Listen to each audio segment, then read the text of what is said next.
Being water conscious has been a virtue instilled on us for many years by several influencers in our lives, but the idea of designing landscapes to be water conscious is a more recent expectation. And depending on where you're designing or for whom you're designing, water efficiency, conservation, and management are required and not just a good idea. I'm Eric Gilby, a landscape architect and the product marketing manager for the landscape industries at Vectorworks.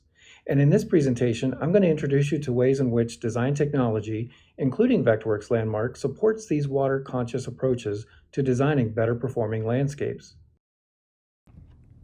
So we're going to start with just kind of defining what does water conscious landscapes mean? I mean, we understand what water efficiency means, but what does water conscious mean?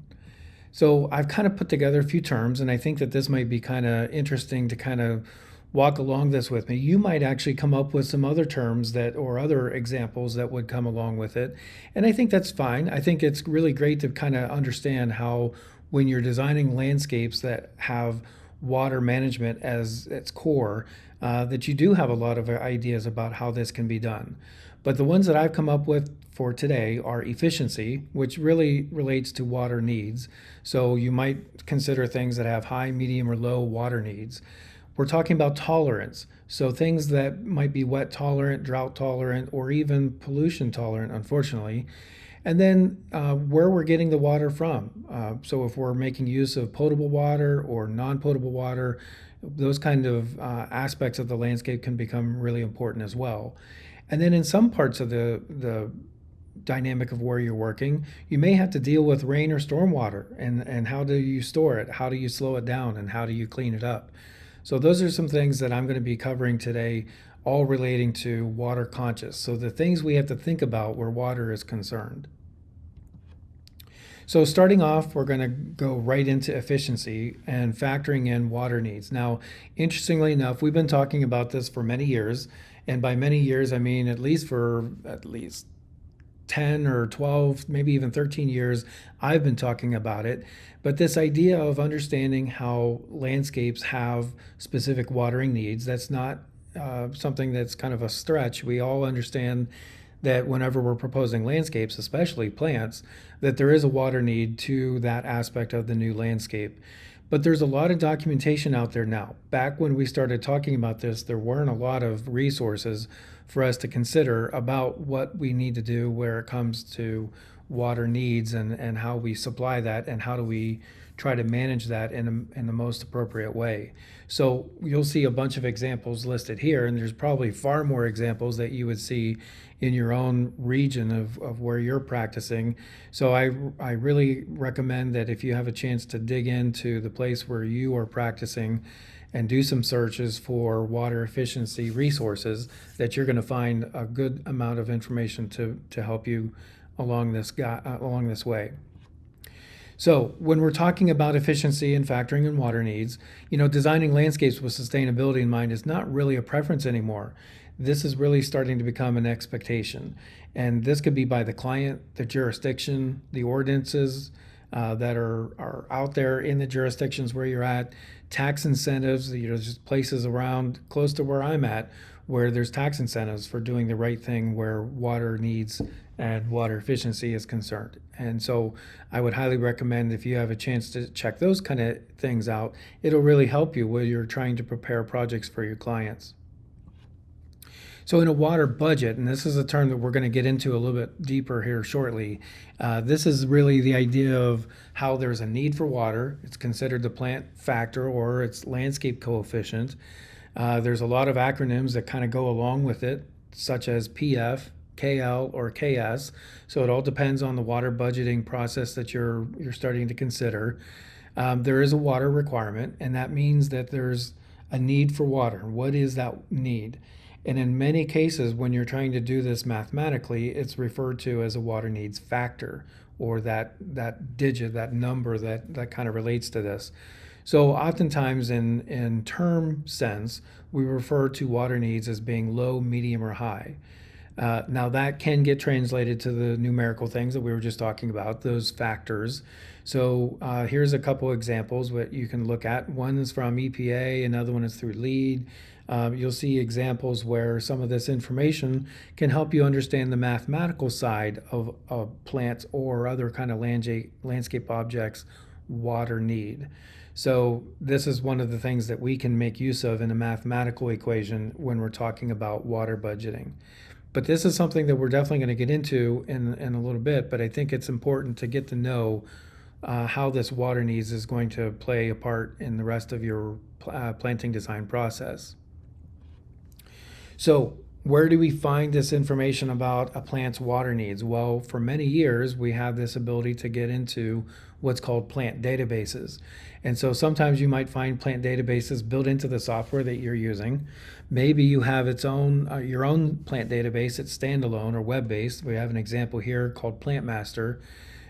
Designers could, also seek to use fields that they've created on their own. And maybe this is something that you've already established from conversations with the growers, the companies that maintain landscapes, or maybe you maintain landscapes, and you understand that certain plants have certain watering needs. So all of this can come to play based on the experiences or the resources that you have at hand.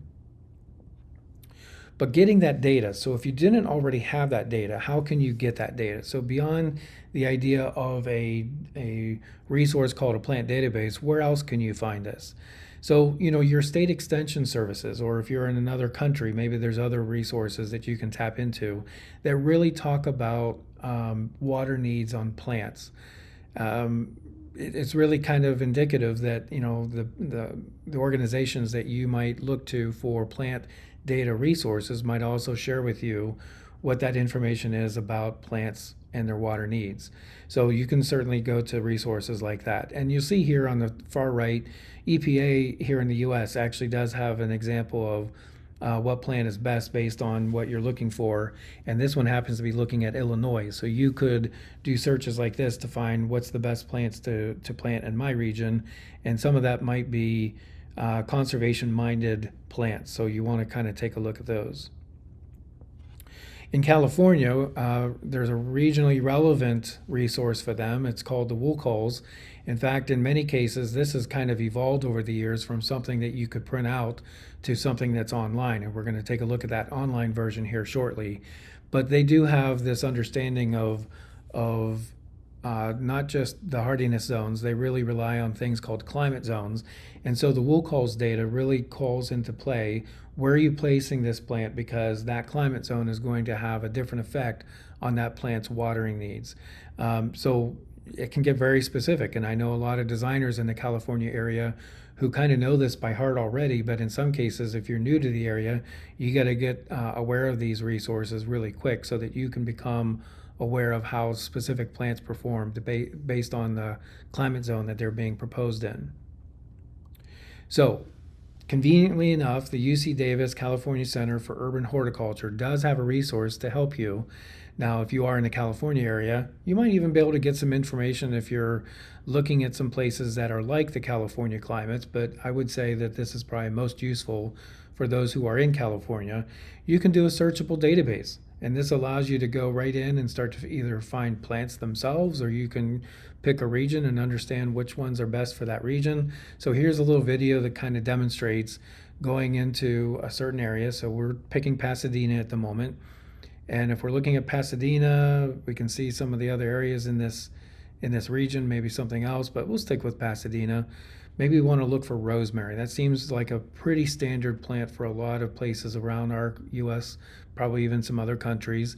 But even noticing that in Region 4, which is where Pasadena, California is at, we can notice that the climate zones there would say that this plant is a low needs plant.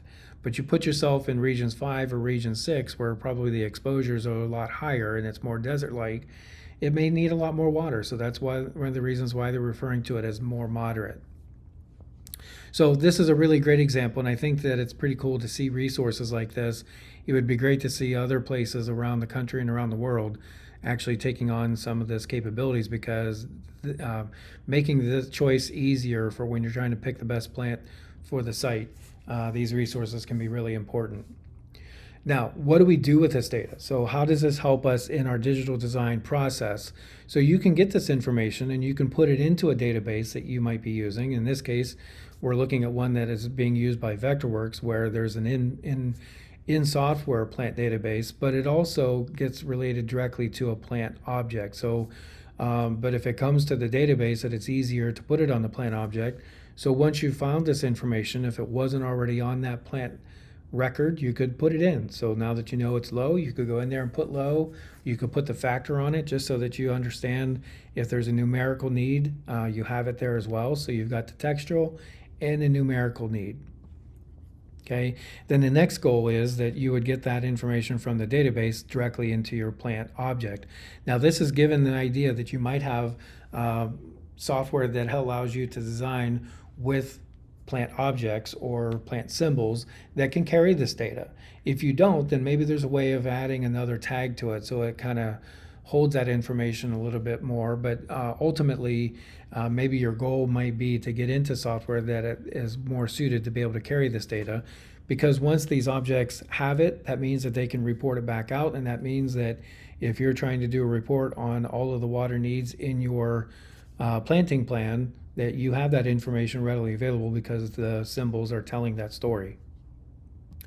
So this information comes in, and you can see there that on the properties of the plant, the information is on it, but you can also see that the planting bed that it's being placed in, we might decide that that planting bed needs to be recognized for that same water use value as well.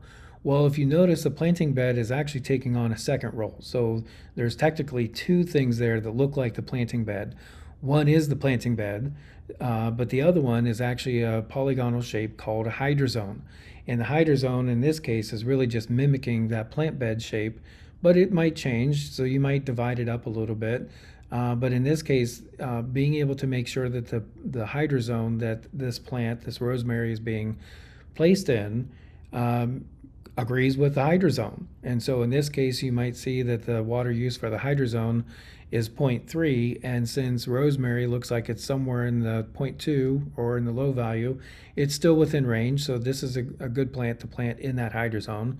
So this allows us to understand that we're doing the right thing. If we understood that the hydrozone was expected to be a high water, we could still plant it, but that just means that the lower needs plant might get a little overwatered. If you're planting for irrigation, that could potentially overwater because it thinks it needs high water.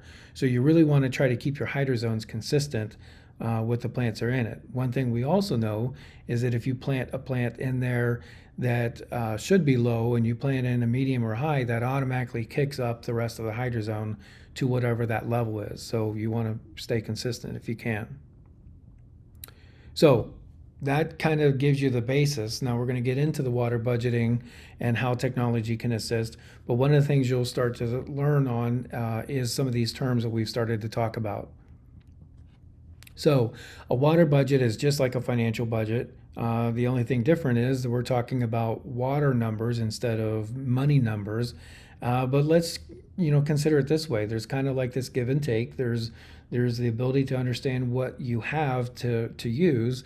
And it's like a financial budget. You can't spend what you don't have.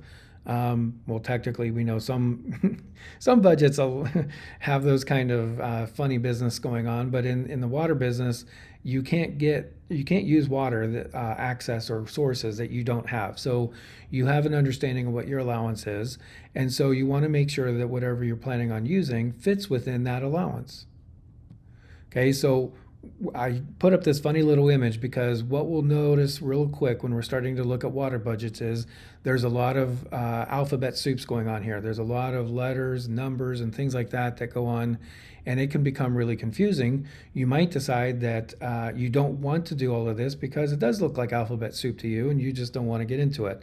And so you might decide, I'm going to hire a professional to do this because I might be in a place where I need to do a water budget, or the client wants to do a water budget, but I just don't want to do the math. Of course, you can hire someone to do it, but if you had technology to assist you in doing it, you might be more likely to do it because it's already doing it for you.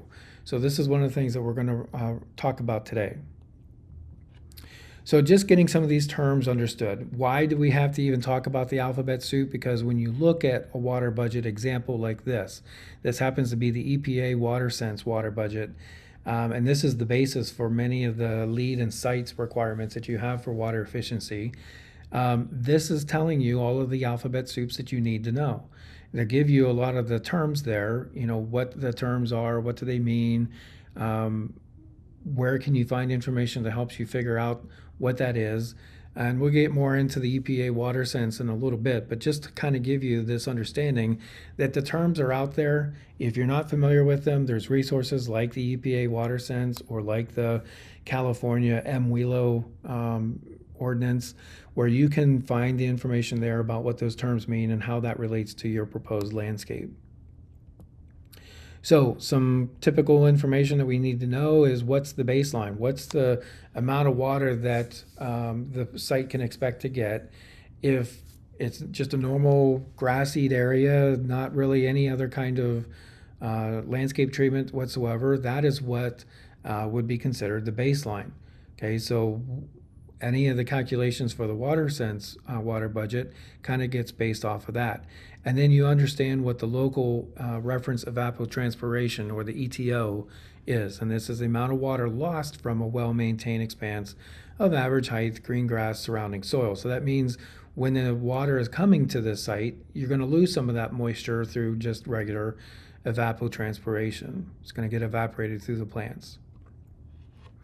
Now, there's a landscape water allowance, and this is an EPA water sense term that relates more to the MAWA, which is the MWILO term called the maximum applied water allowance. So these terms mean this is how much water you have to spend. You can't go higher than this, because if you're conforming to the water budget, this is your allowance. And so this has already been kind of a numerically factored out rationale for how to follow water efficiency. So you can't fight it, you just have to go along with it, and this is what you get. This is your allowance for the site. Now, the landscape water requirement, or the LWR, is very similar to the MWILO's example for estimated total water use. So this is once you've figured out what the landscape is going to look like and you understand what the water needs are for that proposed landscape, that's how much water your landscape will require. So this is where it kind of gets into the most simplistic aspect is you have an allowance, and then you have a requirement for what you're proposing, and how does that requirement compare to the allowance? This is one of the most fundamental aspects of the water budget. But it isn't exactly that simple, but it is, kind of a general term or general understanding there. So things you have to understand about ETO, and then how much area is being considered, which they call the landscaped area. And then there's a conversion factor. So it converts cubic inches per month to gallons per month, so that you understand how this gets translated into your calculations. Now, if you notice here, there are resources out there to help you find information like the evapotranspiration. And what I've learned is that this is a good resource for the peak month, but it doesn't necessarily give you a daily or a more granular average. It's just really giving you the peak month and allows you to understand this. So for the EPA water sense water budget, this works just fine. If you're doing the MWILO water budget, you got to get a little bit more granular. So again, there's resources that help you find that out. But this one is as easy as typing in your zip code and getting that information out as soon as you've typed it in. Now, hydrozones, they're zones of similar water needs. It's like taking that same bedline drawing that you were doing and just duplicating it and making other shapes turn into something smart. So do you do this before or after you create your planting plan? Some people like to create this understanding of, well, we know that this area is going to be planting, but we don't know what yet. But how much area does that involve? And if it was the low water use, how much of that meets our water budget? Can we get a little bit more with medium or high water use? And then you start to subdivide to try to figure out what you can afford as you do this. So you can do it on the front side, or you could create your planting plan and then find out afterwards whether or not it complied. And if not, you can do a lot of tweaking and changing to make sure that it eventually meets the budget. Now, the benefit for hydrozones is that it's easy to revise their shapes. They're polylines, so if you're using a CAD solution, you can create it and automatically get area calculations. But if you're using smart objects like a hydrozone object that you might find in a software like Vectorworks, that might be the fastest because it's really a smart object that's talking the language of the hydrozone. But the benefit of going through the hydrozone process means it's the same zoned plan that eventually turns into your irrigation plan. Now, you might be of the mindset that you were trying to avoid doing irrigation on a site, and that's even better. So if you're really trying to avoid creating more irrigation, or if you know that your irrigation is going to be temporary because of the mandate for the water efficiency credits, then this helps you figure this out even quicker because these zones become your watering zones. So in the sense here, anytime you create a shape in any kind of CAD application, you can create that shape and immediately understand what that area is for that space that you're designing. So anytime you click on it, you get the area. You can create a label that gives the name of that area and its value. That's fairly simple, pretty typical, but you can see that information still needs to find its way into your calculations. So let's say that you want to do your calculations in Excel instead of on a sheet of paper. You still have to type that information into that worksheet, and that is something that you can do. You can manually insert this information into that worksheet to do your calculations for you. Really, this is really setting up the hydrozone table. This isn't getting into the budget just yet, but you need all of this information when you get to the next step. So notice the plant factors are there. Notice the plant water use types are there, and you notice that the area calculations for the overall landscape area and the overall hydrozone area. And if you have any special landscape areas like edible landscapes, that needs to be recognized as well because there's a place for that.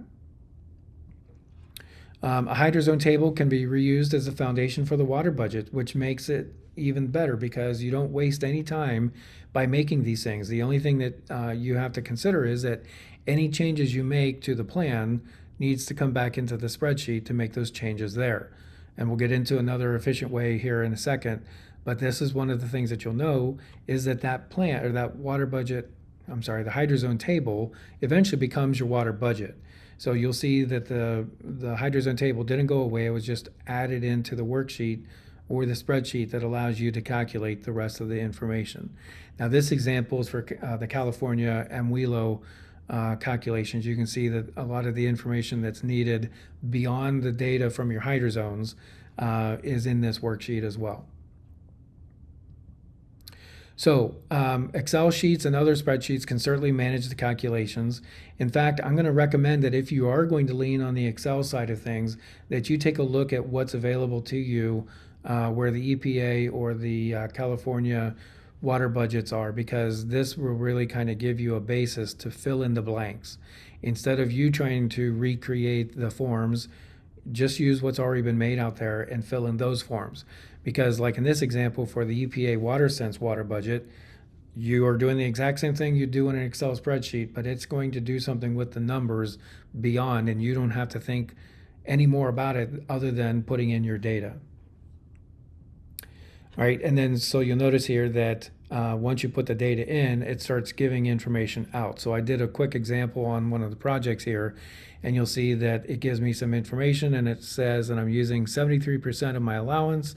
That's fantastic, and it's 49% below the baseline. Remember, the baseline was the kind of water that's coming to the site naturally. So we're actually below that. This is really great. So, and I just got started, but this is one of those things where it kind of gives you this proof of concept as you're moving along. So using these spreadsheets can really be uplifting because it tells you when you're doing things right, but it also kind of cautions you when you're getting into that questionable zone. But, you know, putting that information in that database or in that worksheet can really take more time. And my recommendation is that instead of having to type that information in, then maybe you look at solutions where this is being done for you. So using smart objects and built-in worksheets, usually found in landscape-oriented software, that can help you do this. So they have objects that are hydrozones. They have spreadsheets or worksheets built into the software that listens to those objects, those hydrozones. So you can populate your hydrozone table very quickly. You can start to work with pre-created worksheets that are tabulating for your lead sites or MWELA water budget automatically. So you can do some of those same things instead of manually typing that information in. It's doing it for you. All you had to do was create the object and make sure that the object has the data built into it that it needs to, like what type of watering it needs to be and what type of plants are going to be in there or whatnot. And it reports the information to the worksheet for you. So this is one of those ways of being able to make this more efficient. So I'm hoping that this means that you would say, okay, well, this might mean the reason why I can now do water budgeting as part of my billable work, because now it doesn't take me as long because I didn't have to do all the math and I didn't have to do all that manual data entry. But what you'll notice is that solutions like Vectorworks actually have these worksheets built into the software so you can pull them in and start doing the calculations immediately. The only thing you have to add to them is the local evapotranspiration area and, maybe another other factor. And other than that, it's doing it for you. Okay, so, and you see some examples here. This is EPA WaterSense water budget. And then we have another one where it'll pull up the MWELA water budget. So you have examples where these pre-built worksheets are doing all the tabulations for you. Now, what happens if you want to use water from another source? Because, we're not all about taking water from your kitchen sink and watering the landscape with it, but that's essentially what you're doing if you are watering from potable water. So where could you get the water that is not coming from the tap that you have from your municipal water supply? Where could that come from? Well, there are notable sources, non-potable sources of water that you can make use of. There's obviously stormwater, maybe even foundation drainage. This is one of those that a lot of people don't think about, but the foundation drains around the structure on that property is generating water and it's going somewhere. Where is that going? Well, that water might not be something you want to drink, and it might not be something that you want to put on your edible gardens, but it might be something that you could use for your landscape. The rainwater itself is certainly an option, and you can have collection devices out there like we saw the rain barrels, things like that to help do that. But there's other options. Air conditioning condensate. I don't know about you, but my air conditioner does produce condensate, and it comes out and it has a little tube. You can harvest that. Now the question is, again, you may not want to put it on your edible gardens. You might, but I would not want to. There's some questions about whether or not there's chemicals or metals and things like that that I don't necessarily want in my garden plants, my edible garden plants, but I might use it on landscape plants. Gray water and even black water, depending on the condition of the water, that can come out and potentially be filtered to be reused somehow. But this kind of water can be useful, and we're going to see a project in a short bit that actually makes use of gray water to try to reduce the amount of potable water that's being used. So this is really going to be helpful, especially if you're trying to seek lead and sites credit, maybe even the MWELA credits, because reusing water means there's less of a need for the potable water, which really takes your water budget numbers in a more favorable direction. So the question becomes, do you use the water to water ornamentals versus edible? There's salinity and other contaminants that you might have to be concerned about. You might also notice that sometimes rainwater isn't all that consistent. So maybe there's a condition where you might have a dry season, and what are you going to do? You counted on that water for watering your landscape. So what's the next step if that's the case? So sometimes you have to kind of take those kind of considerations in to what you think you'll be using for the water sources. But you can also let technology be your friend in this case, because you can figure out how much water you could collect from the surfaces that are available in your project. So whether it's a rooftop surface or maybe other kind of structures that you're designing, you could make use of that geometry to help you do some reporting like this. This one happens to be a roof quantity report to give you surface area and projected area to understand how much water that surface will see and receive, and then how much of that could be potentially stored away for reuse. And then you'll also notice that once you've got this information about non-potable sources, that you can easily put that into your worksheet to help offset the amount of water that you expect to use in your requirement. So, you have the water requirement. How much of that water do you expect to get from non-potable sources? And then you see that your requirement becomes far less because you have water already accounted for, and that allows you to kind of get your total percentage in a more favorable range. And this could get you more credits where leading sites is concerned. So here's an example that I wanted to kind of share with you. This is an example of a community where a landscape architect firm named Pacific Coast Land Design worked with stormwater engineers, civil engineers, and the architects to understand the amount of water that could come to the site, how would they manage the water, how could they reuse the water, and this is a really cool project to kind of tell the story on. What we noticed out of this is they did a really good job at understanding the water budget as it stood, like for just typical watering the landscape that's required. But one of the things that they really started to understand was how much water they were going to get from non-potable sources. And some of this came from gray water from the buildings. And then some of the water that was collected from, the rainwater that came to the site. They got it to the point where they were down to only 3 to 4% water required from a potable source. This is far better than what MWELA was expecting out of this, so they really did far and above what was minimally required by the MWELA, and this is a really great example to tell that story. And we'll see a little bit more about that project here in a little bit, because you're going to see one of the ways that they did this. But let's hit this next section, rainwater management, and how do you get from digital technology like GIS to your site analysis to be able to understand how this helps you with your water management solutions.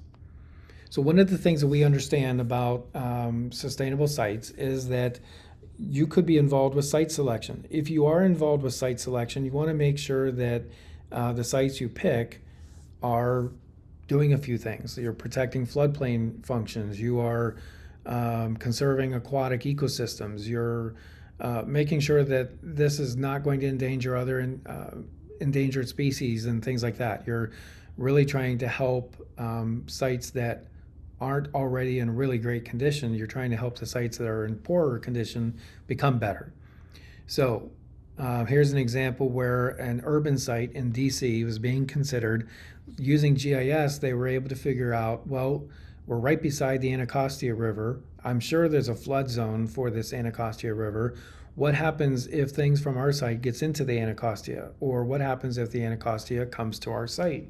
Well, what would that look like? So you can use GIS to kind of document what this does. It could actually fill in the 500-year floodplain and understand, between the 100 and 500-year floods, what encroaches the banks to the point where it might be coming into our site.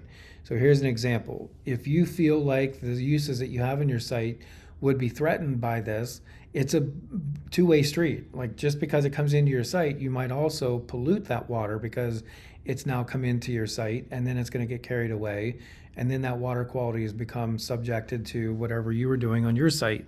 So that's a two-way street here, but at the same time, you also don't want to get flooded out. So you want to make sure that the things you're doing in selecting your site is helpful that way as well. Here's another example. You're trying to protect wetlands. So how do you find out where wetlands are? You could understand from GIS if there's already documented wetlands or protected hydrology resources, where those exist in conjunction to where your project site is going to be. So if you're proposing a community park and you don't want to encroach the wetlands, or you want to make sure people can still take in the splendor of the wetlands, this is really helpful. You can use GIS in your design process to understand where that is. And you also notice here that soils are being represented. So sometimes hydric soils, even though they might not be sitting wet for 20 days or more, are still hydric. That also tells you, well, maybe we don't propose uses in the areas where this land might sit wet, because that wet land is still doing a function. It's filtering the water before it gets into the rest of the water system. So when we're getting into site design, we also want to manage precipitation on site. So this is another way of making use of the data that we got from some of that information, the GIS potentially, to understand what that site is going to look like. So you can get information into your design software that helps you understand what your topography looks like. So you could pull in GIS topo. You could pull in a survey that maybe the survey engineers have created for you. You could pull in a LiDAR scan that gets surface information in there in the way of point clouds and turn that into your terrain model. There's several different ways that you can get from some form of digital inventorying aspect to come into your software and develop this recognition of a topography for your site. The benefit there is that once it's in there, you can analyze for grade changes and directions and things like that. And so we'll get into that here in a second.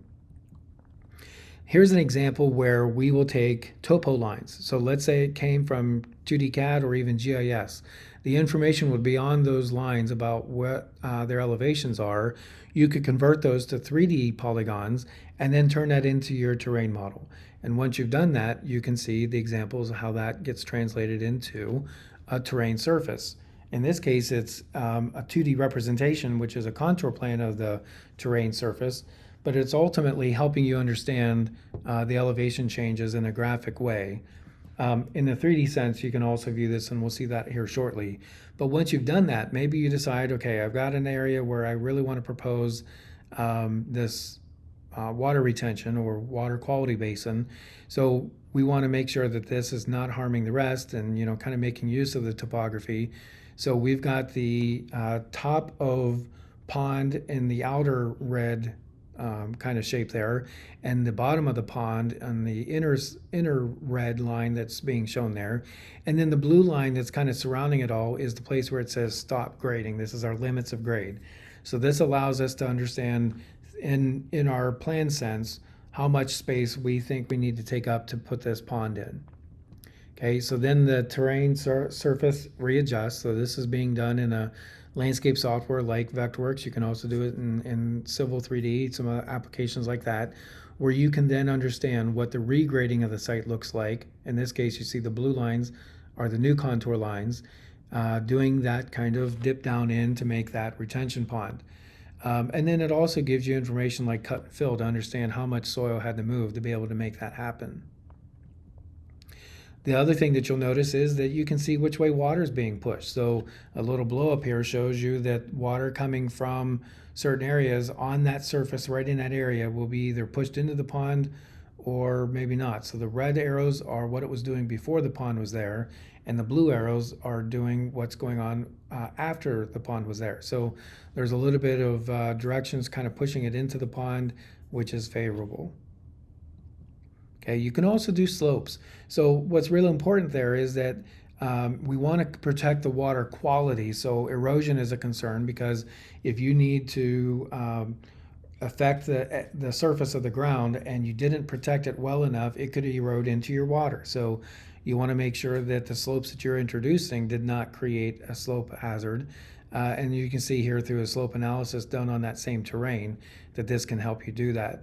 And these can also help you understand if you've got an accessible site or if it's mowable or if it's walkable. Those kind of things are really helpful to understand as well. Other solutions do this. Civil 3D, Plaxis, which is a Bentley product, Vectorworks, all of these solutions do this process of going from source data to a topo model to an analysis side of things of which way water's going, what your slopes are, and things like that.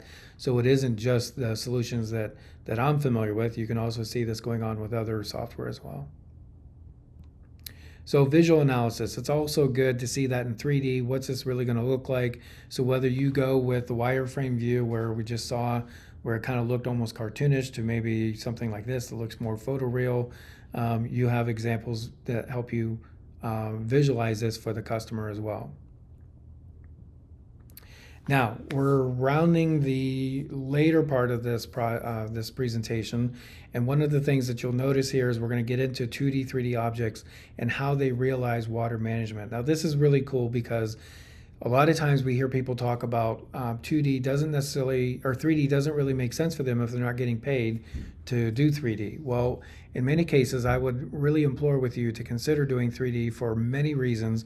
One of which is to understand what you are creating better than you would if it was just 2D plans or elevations that you've drawn.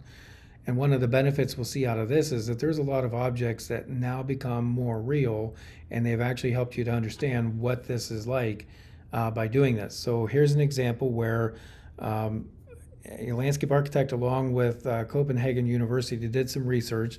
They were trying to create these objects or these features on site that would help manage rainwater. So, the idea that rain was coming to them in Denmark was not a surprise, but the idea of what do we do with that water to better manage it instead of just sending it off somewhere and speeding up runoff and things like that. They wanted to find ways to manage it on site, but also put that water back up into the environment. So in this case, they used a 3D model to help understand how much water they would be collecting.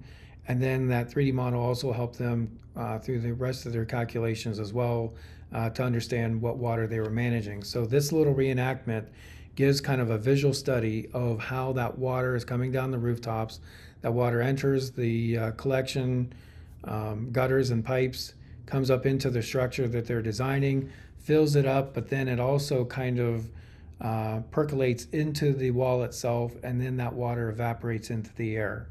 So they came up with a 3D model to kind of do a proof of concept, which then became the basis for how this wall gets actually produced. And they have various versions of this, and we'll see some examples of this where it's just hardcore. Here's the wall, here's the structures, here's what it looks like when it's built. And they were inspired by how willow naturally conveys water, and so they decided to integrate willow reeds into the solution, as we see here. So being able to do this with 3D objects was really helpful for them because it not only helped them visualize and make sure that it was creating the surface area that they expected, but now they had a proof of concept. Once they installed it, they say this is exactly how we envisioned, and it does the work that they expected, and they don't have a lot of issues managing water on their site. But it's also creating kind of a really unique visual sense. And here's another example along a train route. Just a few examples where that same scenario of that water management system could be used. It's a really great example that I wanted to share with you guys, and I hope that you consider this idea of taking your visions to life with 3D. Now, remember I told you about this project that Pacific Coast Land Design did and how they worked with the architects and the stormwater engineers and whatnot. So here's an example where they were working with the architects. They got the IFC models from their buildings and understood where the gray water could be collected from each of the units to figure out how much water they could expect to get from gray water. In the meantime, they had the stormwater engineers working with them to understand how much water was going to come to the site from rainwater and how does that get calculated and where does that get stored. So they were making 3D models of their project site as well. And this is useful, you can get a little bit larger view here. This is useful to not only visualize and sell the idea, but it was really helpful for them to do the calculations. So then they can make use of that same model to do the communicative diagram to understand exactly what was going to happen with water that came to the site, get collected, put somewhere to be reused, or potentially directed directly to where the landscape plants would use them without having to get piping done. It's just being channeled to them. All of these aspects were being considered in this community. And this is one of the reasons why they were able to get their potable water usage down to like 3%. So it's really fantastic to see that even in a time when they didn't expect to get a lot of rainwater to the site, they could still rely less on potable water use because of the water that was available to them through gray water. All right, another example. This is by a landscape architecture firm in Australia named McGregor Coxall. They were doing something that follows the water-sensitive urban design. So if you're familiar with this allows you to kind of understand urban water needs to be dealt with too. And so how does a landscape make use of urban water so that it can be better managed and still become a positive experience for the people who are using the downtown space? So this is really kind of cool because you'll see that the firm created what was called an urban wetland. Now, it's harder to see in this example, but in the center part of the project, you see hilling and you see some ramps and whatnot. but kind of encapsulating through the middle over to the right and up on the top is a bluish area, and this is their urban wetland. So the water could be collected from other sources around into this space and then managed right there in the wetland. So it filters the water and it evaporates and it gets sucked up by the plants that are there. Numerous ways that that water can get managed in this urban context. So I guess I could have went to the next slide so you can see this in the larger view. So this area that I've encapsulated with the red, this is the area where you can see more of this urban wetland area. And then visualize, this is the 3D model of it. So you can see the example of this visualized. The park itself has its very stunning grading work, and the ramp work kind of makes it look very architectural and articulated, while this urban wetland fits right in. It's just as clean looking, just as chiseled looking, but it's helping to manage the water. It's got waterfall aspects to help evaporate the water. The sound obviously would be aesthetically pleasing, but obviously the water being made use of in this wetland can certainly be helped. Now this really helped them because doing this in 3D not only visualized it and helped to get the buy-in on the project, but they were able to use this to help create their construction documents that showed how this would get built. So here's some examples of it kind of in their design development drawings. You see the trees on the left in areas where it'd be sucking up the water, and then you see this as the area where they're using this to make their construction documents. So creating this model was really helpful because it still gives them 2D and 3D representations, plan view, section view, 3D view, you name it, all of these aspects that help them, they use their design solution to make that happen. And here's how the project actually came into fruition. It actually opened up last year, and it's really exciting to see all of that work that they've been designing for years come to life into this real solution that helps to manage the water and is a really strong amenity for those who are in the urban context to come and experience. And I got another example. This is green roof. So you probably didn't think we'd get away from this project without, or this presentation without talking about green roofs, and you're right. So green roofs can certainly help to manage the water. The technology can really help to design these solutions like this. You see that in green roof, there's horizontal components that need to be understood. You can do those with things like slabs or landscape areas or hardscapes. Those are examples that we have within Vectorworks. You probably come up with other similar solutions and other software that do similar things.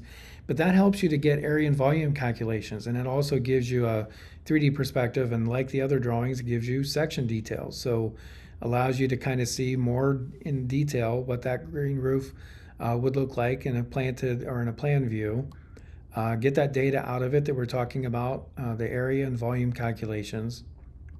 Get the information visible so that the client can actually see what this would look like, and then cut sections through it so you can see the sections are helping to tell how this project would get built and how it looks like over structure, so that the architect and the structural engineer can understand what you're proposing.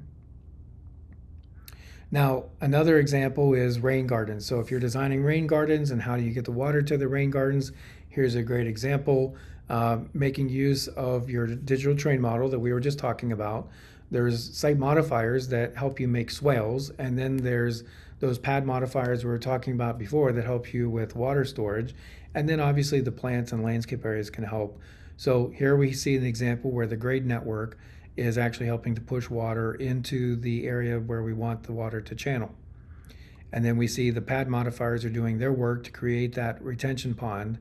And then you also see the example of the plantings that are going alongside and inside of the swaled area into the rain garden to help understand what plants are going to be there, how many of them.